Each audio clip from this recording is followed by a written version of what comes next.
the Demand More of Yourself code. Now this code arose from working with a number of clients and members over a long period of time and thinking, right, out of these people we've worked with, let's review. What do the people who do really, really well tend to have in common? What do the people that maybe don't do so well, what do they have in common? And let's put together like a 10-point code that we can use to act as a true north or a guide, or to give people a sense of direction as to what's the best way to do things to achieve the results and the lifestyle that I actually want. So there's 10 points here. I'm going to talk through each one. So the first one is resist average. Now, resisting average is all about accepting that we're in environments where people are mediocre at best. So a lot of our influences is around people that are maybe wanting to pull us back, or they're certainly not pushing forward to the same degree we are. A classic example of this is like when you're in the office and people like the Debbie the Donut Lady comes around and you know, she's getting off on the fact that you're on a diet and she's trying to feed you these donuts. And it's kind of an analogy we use, and it's a bit of a joke, but at the same time there's a lot of seriousness to it, in that you've got to resist that. You've got to resist that pull that we've all got towards being lazy, towards comfort, towards certainty. You've got to resist that and push forward. So that's what we mean when we talk about resisting average.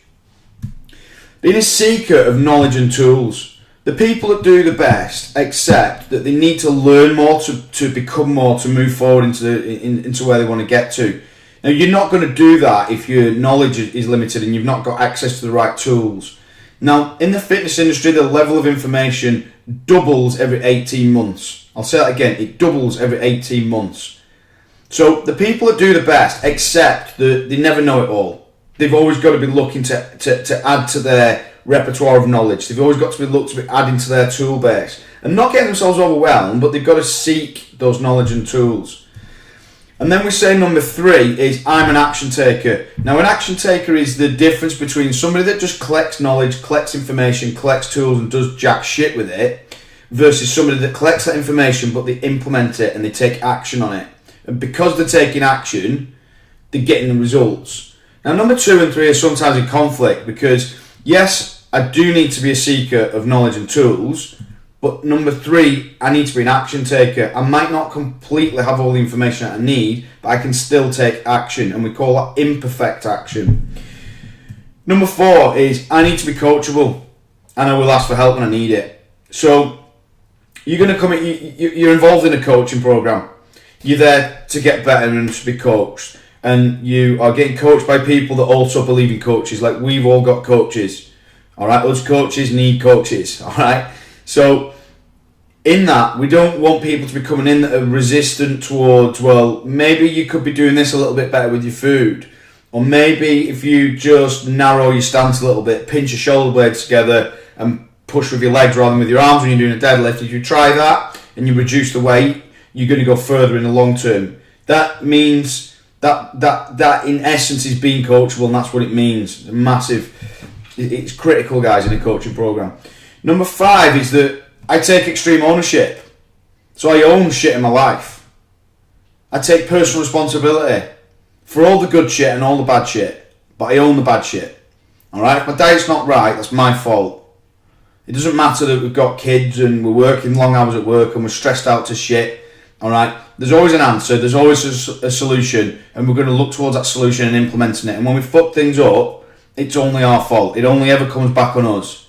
And that's a big one for a lot of people. That is a big one for a lot of people.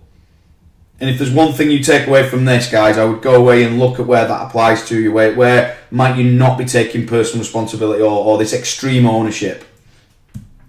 Number 6 is I do the basics consistently well. So consistency breeds results. All right.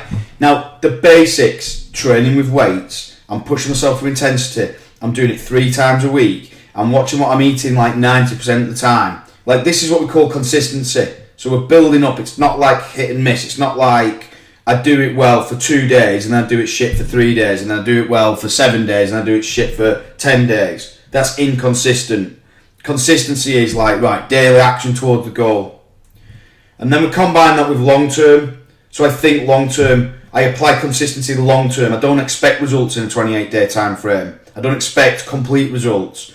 Alright, I'm thinking about that longer term all the time. By the same token, I'm not doing things that are fad based, that I'm not doing things that I can't sustain.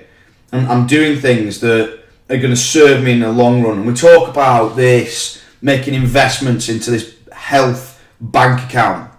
Every workout you do, every good meal you have, every good night's sleep you have, every time you hit your water target in a day, every time you do some breathing exercises, you're making investments into that health bank account. And that's where those investments add up long term, and you build up some reserve. And then you can make withdrawals from the reserve. But whatever we do, guys, we're thinking long term. We're not thinking fads. We're not thinking about things that might damage our health in the short term to get results. Alright? It's about that longevity of what we're doing. Number 8, I'm disciplined. People forget this. People read too much into motivation. Motivation's great. Discipline's fucking better. Alright? Discipline is, I've got points 1 to 7 that I've just talked about, but I'm executing them with discipline. And discipline is the same as commitment, in that I'm doing these routines because I've said I'm going to do them. I'm doing what I've said I'm going to do. I'm doing them when I feel good. I'm doing them when I feel shit. I'm doing them when I feel great. I'm doing them when I feel motivated. I'm doing them when I feel demotivated. I'm doing them when I feel average. I'm doing them when there's distractions going on. I am executing on my routine that I've said I'm going to do. My game plan is getting executed every single day. And that's discipline. Number 9, I'm stronger as part of a team. Twofold. 1, I'm strong as part of a team. But 2, I can make that team stronger. Being part of that team. So, we're going to go further, guys, when we're part of something. Any of you guys that have played sport when you were younger, you might play team sport now, you'll know that. Sam and I, rugby background. It's massive. Okay? And accepting that if I'm that dude that's going into a commercial gym 3 times a week after work and fighting through the free weights area to get to the bench press, and there's scantily clad gorillas, hanging off every piece of weight equipment in there. If I want to go at that alone in that environment, then good luck to you. And what this is about, this demand more of yourself code in this respect, is that accepting, I want to be part of a team with people that are on the same frigging mission as me. I want to be part of a team with people that are charging forward in the same direction as me. And we're going to do that together collectively. That's a big part of what this is about. And the last thing, guys, is having some fun. So having fun's great. But what bugs me is when that fun comes in front of the other 9 things. I've always said, let's get the hard work done, let's have banter while we're doing it. That has always been my thing. Since day one of having the gym, it's always been about that. If you watch me train, I have a laugh. But when it comes time to get underneath that barbell, I'm fucking turning it on and I'm in the zone and I couldn't give a shit what's going on around me. And that's the mentality we need, guys. It is a laugh. It is good being part of a team environment. It's good coming in and unwinding from work, and part of that unwinding is having a laugh and having some banter. But that never should come at the expense of putting the work in and training with intensity. The intensity comes first, and the other points we've talked about, points 1 to 9, and this demand more of yourself code, they come first. And when you do them, points 1 to 9, you earn the right to have some fun and you earn the right to have some banter, and it's good. It's good when you keep it in that context.